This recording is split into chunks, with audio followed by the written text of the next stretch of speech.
Anila binti Muhammad Faizal.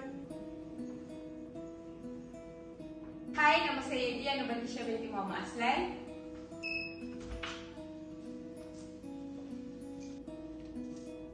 Dan saya Nur Anila binti Muhammad Fazila.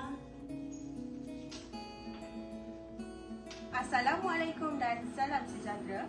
Kami dari kumpulan Mason Elegant Estetik Akan membentangkan projek keusahawanan sosial yang bertajuk Spa Training Program. Projek ini bertujuan untuk memberikan latihan kemahiran urutan kepada komuniti agar mereka dapat meningkatkan kemahiran, menjana pendapatan serta memperbaiki taraf hidup. Jom, mari kita lihat projek yang telah kami sediakan. Pengenalan projek keusahawanan sosial.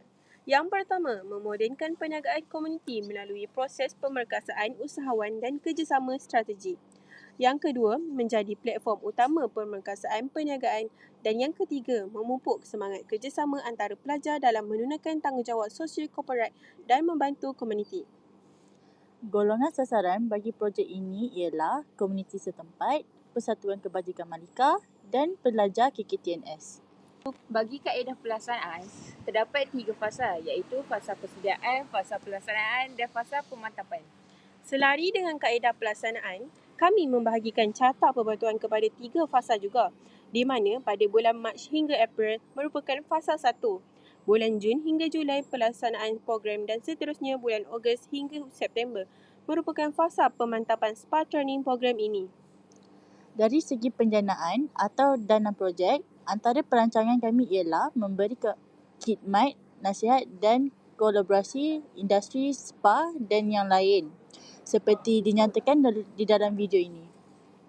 Dari segi BMC, kami telah berbincang bersama mentor dan berikut adalah perancangan kami. Impak program ini kepada kami sebagai peserta ialah dapat meningkatkan kemahiran asas dan pengetahuan dalam bidang spa dan kecantikan dan membina keyakinan diri dan semangat keusahawanan untuk menjana pendapatan sendiri. Manakala, bagi sasaran pula, mereka memperoleh kemahiran baru dan meningkatkan pendapatan serta mempunyai pekerjaan yang stabil.